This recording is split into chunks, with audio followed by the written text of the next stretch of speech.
What's going on, guys? It's Cimo coming back at you guys with yet another live duel commentary. So this time we have the battle of the control decks. We have Sky Striker on the left and Salamangreat on the right. Now I want to bring you guys this match because it is very interesting. Sky Striker being touted as the strongest control deck, being able to whittle away its opponent's resources very easily, but Salamangreat does have that edge in the fact that it can be aggressive and OTK its opponent. I guess Sky Striker technically can now with the inclusion of Utopia Double. I'm not exactly sure how well or how much that's going to exactly bleed into the Sky Striker strategy, but we'll just have to see. So the Sky Striker player opting to go first, having a very strong start here with multi-roll, the Area 0 field spell, and an engage fetching for a copy of Ray. So he's going to use Area 0 to go ahead and send that Ray, but he's going to tag out the Ray in response for Kagari, and we're going to see Area 0 resolve, whiffing shockingly, but he is going to go ahead and use that Kagari to grab that engage back. But the Salamangreat player does have a copy of Effect Veiler, so that's very significant because not only will the engage not be added back to the Sky Striker player's hand,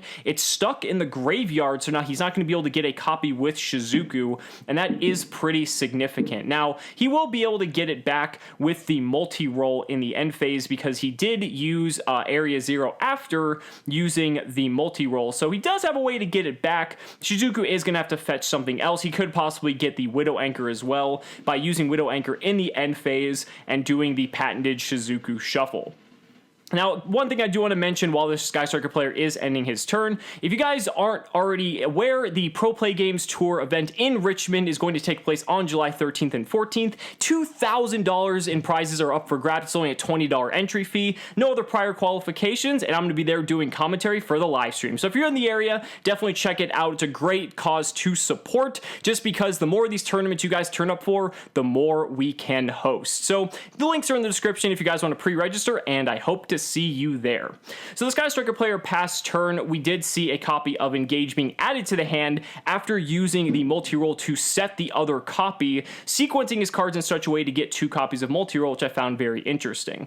Now we do see the Sky Striker, the Salamangreat player kicking things off with a Salamangreat Circle, but also having a Lady Debug. Lady Debug is now limited to one, but we are going to see Infinite Impermanence negating that one sole copy of Lady Debug. And although Lady Debug is negated, he is still able to link that off into a copy of Balinx to be able to go ahead and get his field spell, but hitting that debug is pretty significant just due to the fact that it can stifle the plays quite significantly. However, because he did add Salamangreat Spinny with that circle, it's not the end of the world because he can just go ahead and link this off into Balinx. He can drop the Spinny onto the Balinx, but we'll have to see if he has an extender to be able to pass through that. He can go into the Sunlight Wolf, which is pretty significant, but I don't know if he's going to be able to make the Mirage Stallion here. We'll just have to see.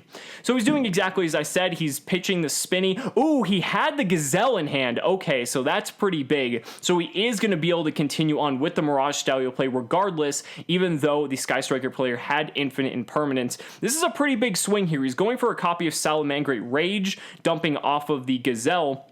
And I was going to go ahead and do just the standard Salamangreat combo. Again, one of the things I really love about this Salamangreat deck is, and we've seen this just due to the fact that it's been able to win pretty much every WCQ of the past month, just the fact that it's so consistent, it's able to achieve the same combo in so many different ways just because of the way the cards interact with one another and kind of just help facilitate the same functional combo even though the cards differ. It's kind of like solving a puzzle in terms of how do I essentially achieve this combo depending on what disruptors my opponent has. So we're going to go ahead and see the Sunlight Wolf here. The Mirage Stallion got a copy of Falco onto the field, and now we're going to go ahead and see if the Salamangreat player has anything here. And we see him actually going to the battle phase, attacking with the Sunlight Wolf. He's going to banish the Ray though, so that the Ray will not be able to come back.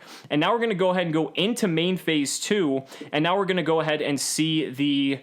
Oh, actually, this might not be battle phase. He might actually have just bounced it with the Mirage Stallion, excuse me. So that would make a lot more sense because, I mean, he could probably do a ton of damage here.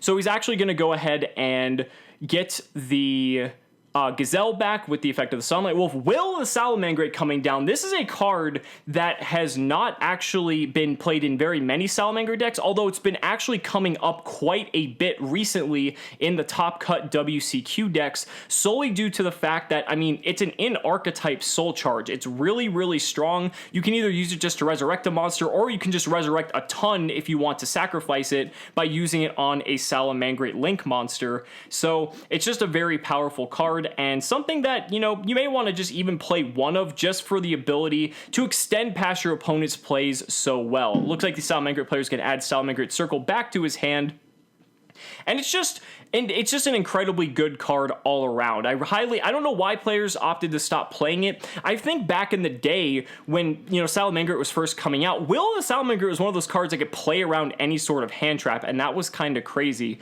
But now we see Salamangreat Rage coming down on the Reincarnation Link summoned copy of the Salamangreat Sunlight Wolf, which means he can pop 2 cards, so he's going to pop the multi-roll and the set copy of Engage that was set from the multi-roll, meaning now it's going to be banished. But as we know, the Sky Striker player does have another copy of Engage that he added from the Shizuku.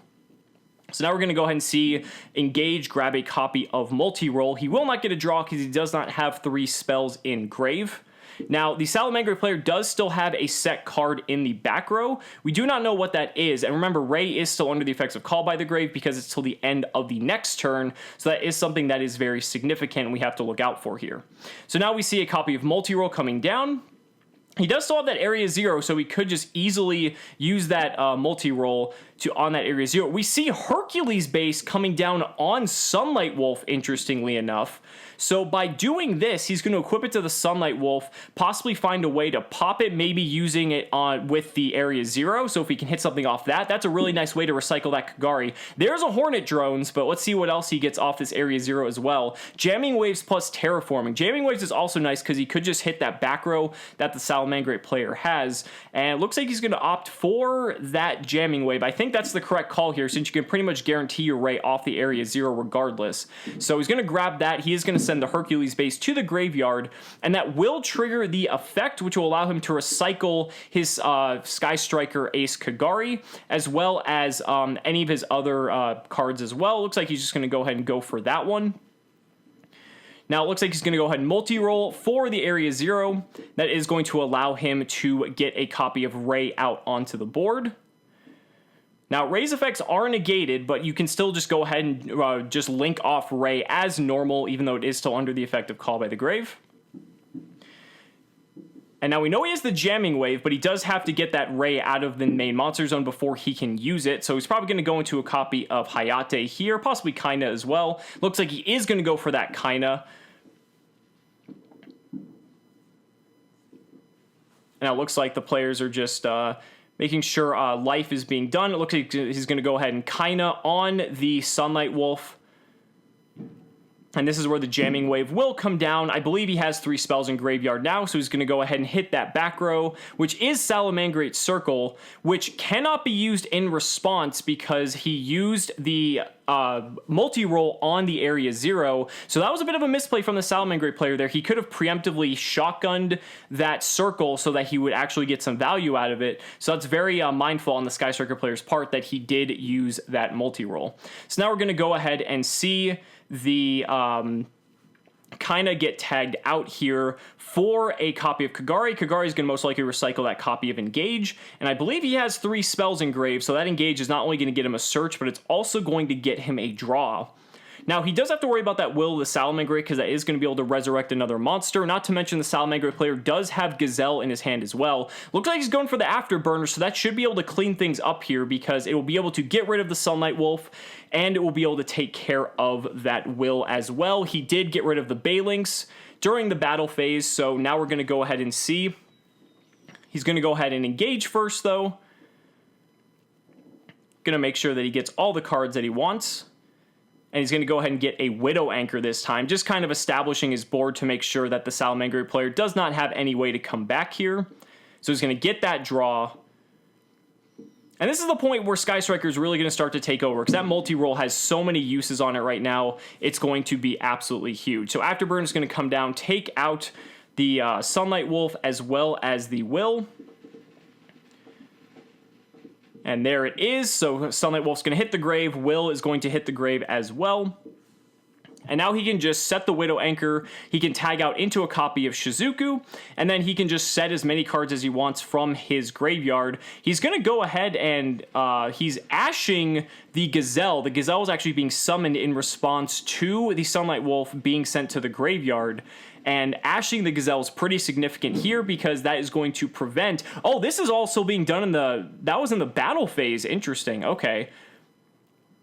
Oh no, we were actually still we were still never mind. I'm overlooking there. There's no audio, so I'm missing a little bit of the communication here. Usually when there's audio, it's a little bit better. But Kagari's going to attack over the Gazelle just to finish that off. And now we're going to go ahead and go to end phase here. He's just going to go ahead and grab a Shark Cannon just to pretty much solidify this game. Gazelle is gone. Like, the Salamangreat player is only down to one card. There's a Widow Anchor in the back row. I find it very difficult for the Salamangreat player to come back from this. He's actually going to use the Shark Cannon right now in the end phase to be able to banish the Spinny, and that way he can recur it with the multi-roll, adding yet another tick onto the multi-roll, so to speak, and just being able to get back all of his resources, even getting back and engaged just in case the Salamangreat player does draw into anything significant, but I don't think it's really going to matter here. It looks like he's going to check his grave to see if there's anything left. I really don't think there is. There is a Falco in there, so that could become relevant. There's Gazelle, but I'm genuinely curious to see. It looks like I'm not sure if that was a Crusadia Reclusia I saw. I don't really think that would do too much in this particular instance.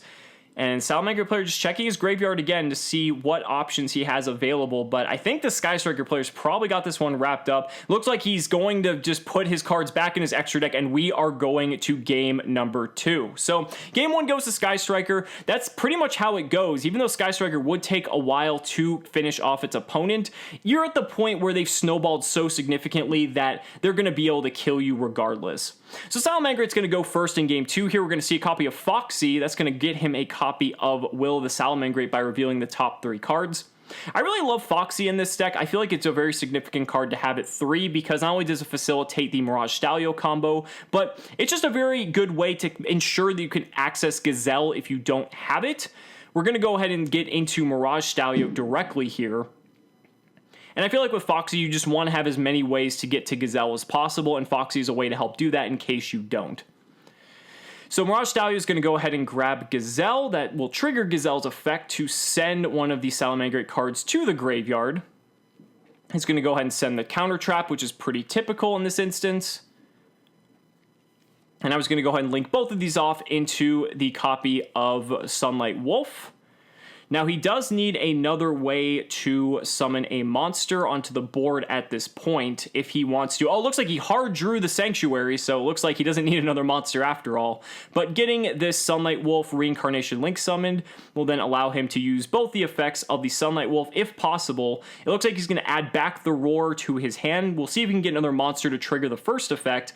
He does have the Will, and it looks like he's going to go ahead and just use that to summon something to the zone that Sunlight Wolf points to, and that way he can trigger the effect of his Sunlight Wolf and add Gazelle to his hand. Looks like he's going to grab another copy of Sunlight Wolf and add that Gazelle back to his hand. So he's in a pretty significant situation here, or pretty significant position, rather. Gazelle's back in his hand. He has the Counter Trap. Just pretty much all around a solid turn from the Salamangreat player. Might have a couple hand traps as well. He has 2 sets, so we know one of them is the Roar, and we don't know what that second one is, but he could also have at least 1 hand trap as well because we know he does have Gazelle. So play is going to go over to the Sky Striker player, and we're going to see what he's got. We're going to kick things off with a Terraforming and Imperial Order. Oh my god. But he does have a Call by the Grave in response here. He's going to go ahead and target the Spinny. I think that's a pretty good call just to slow the Salamangreat player down a little bit, but ooh, Imperial Order against Sky Striker, that's a very difficult card to play through if you don't have the out as soon as that card is flipped. That could just be a nail in the coffin for Sky Striker right here and now, and I'm really not sure if the Sky Striker player can play through this. There are very few outs to Imperial Order if you do not have that Twin Twister for, or that MST, or whatever chainable spell and trap removal, essentially. But yeah, as you can see, he's got a Ray in his hand, so I mean, he's got something, but it's, ooh, this is going to be tough. curious to see what he's going to do here. I mean, even his like defensive options with the Sky Striker ace monsters aren't really going to do a whole lot. So he's going to use terraforming to allow it to go to the graveyard, possibly to get 3 spells engrave. And now he's going to use engage, allow that to go to the graveyard as well. And now he's going to normal summon a copy of Ray. I'm not sure why he's just expending all of these spells. I mean, I could see if he possibly wants to get the spell count up, maybe to just make his Kagari or his Shizuku be able to reduce the attack power of the Sunlight Wolves, or make the Kagari bigger essentially. But I don't think that matters too much, because then he's just going to be able to use anything. We're going to see Roar get flipped here on the Kagari, so that's not going to do anything. He does get the Ray back, but at this point, I mean, I don't know. It's like, this is a really difficult situation. I think he's just trying to find like anything he can do at this point. 4 spells engraved, so Shizuku's lowering by 400. He can just banish the Balinx that's in his... oh, actually, no, he does not have a Balinx in the grave. But at the same time, I don't think it matters too much, because he still has a second Sunlight Wolf. So it really is... It's like... It's kind of... It's somewhat advancing his game state, but not by much. I don't really think it's enough. I think the Salamangreat player is just going to have this one locked up. In the end phase, Shizuku is going to trigger, so he is going to get a card, but again, I really don't think it matters too much. There's Foxy in the grave for the Salamangreat player. He can get back Roar very easily. We know he has Gazelle, so I mean, he can essentially just swarm the field at this point, and if there's any way for him to just kind of inflict a ton of damage to his opponent right now, this is the prime opportunity. I guess Will the Salamangreat is shut off, but that realistically doesn't matter in the long run. You're going to take that if you can pretty much shut down 95% of the Sky Striker player's deck. So we're going to see. I'm not exactly too optimistic for the Sky Striker player here, but again, this is one of those blowout cards for Sky Striker. If you're finding it's a very difficult deck for you to deal with, just put Imperial Order in your side deck, and this could honestly just win you the game outright if your opponent does not have the out. So we're going to see the Spinny get used for a copy of Balinx. He's going to go ahead and bring out the Gazelle here. And so that's going to go ahead and trigger Gazelle's effect. He's going to go ahead and dump one of his Salamangreat cards. I think at this point, you could dump Jack Jaguar just to get it in the graveyard and start swarming. I don't really think you need Rage necessarily. It just depends on what the rest of his hand is and if he thinks he can game his opponent, because Imperial Order just has a complete lock on the game. I think at this point, you just try to get your counter trap back to protect Imperial Order from any sort of disruption. And then if you can do that, then you basically have the game on lock. Can't see what he sent. It looks like he did send a monster, though, with Gazelle. We'll have to see possibly if he summons that a little bit later. Looks like he's going to go ahead and link summon here for a Sunlight Wolf. And that is a reincarnation summon links Sunlight Wolf, just because he used one already. Now, it looks like he's going to go ahead and try to use Will of the Salamangreat, but it's under Imperial Order. That should not work, to my knowledge, because I think Imperial Order stops all spell effects, period. I'm not too sure, though. It looks like they're just clarifying this.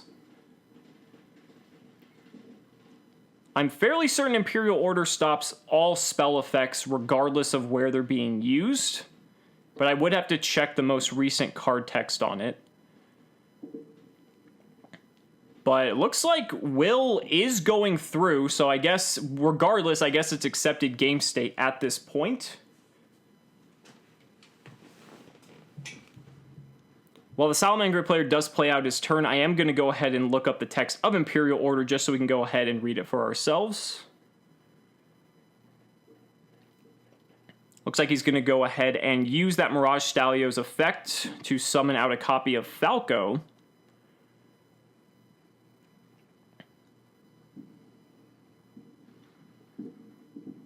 Imperial Order reads, negate all spell effects on the field. So the discrepancy here could be that because it's being sent to the graveyard, it's activating in the graveyard, but I'm pretty sure the effect activates on the field. So I'm pretty sure that shouldn't be allowed to be used. Not 100% certain, though. And he did summon Abyss Dweller here. Now, do keep in mind, even though he did bring out the Mirage Stalio, and I think they're clarifying this right now, the Salamangreat player is trying to use the effective Dweller to get one of his monsters in the graveyard, but because he did use Mirage Stalio, he is locked into the effects of fire monsters for the turn, but he is still allowed to summon that Dweller. That is something that some people forget. You can still summon fires, but you can't use the effects of them. But this board is looking pretty strong for the Salamangreat player. I mean, Dweller's denying Ray from having any sort of effect. I mean, he's just going to go ahead and shotgun that Dweller here now. He's got Roar in the back row. Like, I mean, he's pretty much all good to go at this point. Falco was detached, and it looks like he's going to set Will into the back row, which I don't really think matters at this point because he is under Imperial Order, but I mean, I guess if Imperial Order were to be destroyed by some, means, I guess like Pankratops, for instance, then, he could possibly use it again, and I guess you're getting value off of it, so why not? It looks like he's going to use Shizuku to attack into the Dweller just because the Dweller is being weakened by Shizuku's effect by 400, so that makes it only a 1300 attack monster, whereas Shizuku is on 15. But again, I don't really think it matters too much here. I think on the next turn, the Salamangreat player can just swarm the field and most likely just be able to just deal with this and go into a game 3. Salamangreat players the Sky Striker players just looking at a hand of all spell cards, I guess possibly feigning that he might have something. Some Sky Striker players do side Heavy Storm Duster for this exact scenario in terms of Imperial Order. We see the Salamangreat player playing a copy of Flame Buffalo that's going to trigger the Sunlight Wolf's effect. Looks like he's going to add Foxy back to his hand. Now he's going to go ahead and link off that Buffalo for a copy of Balinks that will trigger the Buffalo, allow him to pitch that copy of Foxy they just added back and draw 2 new cards. Buffalo is a really, really strong card in Salamangreat. It's one of the cards that's a little bit more on the unfair side because it allows you to convert a card that can be recycled from the graveyard into 2 new cards. So it's more than just being a 2-for-2 in a sense, just because of the fact that you can recycle those Salamangreat cards so easily. So Foul hits the board. I don't really think this matters at this point. I think this Salamangreat player knows that realistically that back row is probably just a bluff, but he is going to go into Heat Leo to shuffle it back in the deck regardless, just in case. But I think going up against Sky Striker, you should be feeling pretty confident that Imperial Order is going to be doing its job. So now we see the Jack Jaguar being resurrected to the zone that Heat Leo points to. We see Falco bouncing the Foul back, and now he's bringing out the Foul. Like, this is just pretty much where the deck just is steamrolling everything. I think he's, I don't know what he was pointing out there, possibly. I mean, I'm not sure what he was pointing out, but I think the Sky Striker player has seen enough, and it looks like we're going to be going into a game 3. Now, we are going to see how this plays out. I'm not sure who's going to go first. Wow, okay, so the Sky Striker player opting to go second. Now, this is a strategy that we saw a lot of the Sky Striker players at the European WCQ opting to go for, just because getting that extra card is very important. But it is also a little scary when you know your opponent is siding Imperial Order. However, the interesting thing is here with the mind games, the Salamangreat player might have sided for going second, so he might have actually sided out his Imperial Order and all of his good cards for going first. So it could have been he could have been taken completely off guard here and sided incorrectly. We'll just have to see if it pays off for him, but we see a copy of Foxy kicking things off, grabbing another Salamangreat monster. Going to go ahead and link that off for a Balinks. I believe he added another copy of Foxy off of that. But there's Gazelle coming down, and that's going to go through. So the Gazelle is going to dump something, most likely Spinny, unless he has another level 3 somehow. He could also just resurrect the Foxy here because he'll have the Sanctuary. So we'll just have to see what he opts to go for here. I do not know the rest of the cards in his hand, so it's a little bit tough to say. I'm not sure if the Sky Striker player has an option in response, because the Salamangreat player has stopped, unless he's just thinking what he wants to add. Oh, he does have an Ash. Okay, so it looks like he's going to Ash the Gazelle, because the Gazelle is being used in a separate chain link. Oh, and there is, that is the level 3 Ooh, I cannot remember what that card is called, but basically it's like if you have a Cyberse monster, you can special summon it to the field for free, and you can only use that effect once per turn, but it is a Cyberse monster. Pretty much meets all the requirements for the Salamangreat deck, so it's a really nice card. I just cannot remember the name of it for the life of me. I do know it's just like a free special summon though, so that's nice just to get you to your Mirage Stalio. So now we see the Salamangreat players just going full speed ahead here, just going through the combo as quickly as possible. We see that, you know, Sunlight Wolf's going to grab back the Circle and the Gazelle because those Reincarnation Link summon. I mean, he's just got pretty much everything he needs here. Looks like he's going to set 1, 2, 3, and 4 cards to his back row. That is absolutely huge. And again, if one of those is Imperial Order, that could be pretty significant. He isn't going to flip it immediately. He's probably going to wait until the Sky Striker player burns a resource. Again, this is assuming that he has it, but having 4 back row, that's pretty scary to go up against, but Sky Striker can handle it pretty well. I also see a Twin Twister. I don't know if I'd necessarily lead with that. I like leading with the Pankratops, though. That's nice because you can immediately just possibly force out a back row. Pankratops also just kind of threatens the big monsters on the field here. We see the blind Twin Twister coming down, pitching Widow Anchor, and he's going to go for those 2 middle sets. I'm not too sure if I like this just because, again, if he does have like an Imperial Order, you could just have played right into it. I think it would have been better to force an activation possibly first. I guess Pankratops can just pop the Imperial Order in response, but then if the Salamangreat player has something like Salamangreat Roar, it's just completely dead. We see Infinite Impermanence being used in response to the Twin Twister here, targeting the Pankratops, so that's interesting. And there's the Imperial Order. Okay, so now he's going to chain the Pankratops to pop the Imperial Order. So the Imperial Order is going to get destroyed regardless. But so, I mean, the Twin Twister luckily didn't punish him for going blind. He actually, I think, you know, he got away with that, but probably shouldn't have, in all honesty. But in this case, we'll see what happens. He does have multi-roll and only 1 set card, though. So even though he went through all that, I don't think it matters too much. And he's just passing the turn. You could just tell by the body language there, he was not too happy with how that all played out. But the Infinite Impermanence did force that Pankratops potentially. I kind of saw what he was going for there. Now, if he didn't have Imperial Order, or if he didn't flip it, he could have like potentially tried to like force Pankratops' activation. But yeah, it was unfortunate. I mean, again, he hit the Imperial Order in the end, so I guess it kind of saved him. But with only 2 cards left, I don't really think it's going to matter too much. The Salamangreat player is just going to have way too much going for him at this point. Foxy's going to pop the face-up multi-roll on Resurrection. Gazelle's going to come down, and at this point, the Salamangreat player can just completely swarm the board. He is going to try to Widow Anchor the Gazelle to attempt to stem the bleeding. He will negate it and I believe get it in his control because I believe he has 3 spells engrave. Yeah, he does have 3, but at this point, I don't really think it's going to be enough. If he is playing Fusion of Fire, he could potentially... Oh no, Gazelle got negated, so I guess he wouldn't be able to go for that if he had it, but... I mean, it's still kind of an unwinnable situation at this point. No cards in hand. I guess if you top deck and engage, that could be pretty good, but regardless, the Salamangreat player is going to establish himself way too effectively at this point for it to matter. We see he's grabbing Falco off this Mirage Stalio. He's just going to go all in here just to try to amass as much damage as possible. Don't have to worry about Ray. This should probably be in the Salamangreat player's favor. He's going to go ahead and go into another copy of Sunlight Wolf.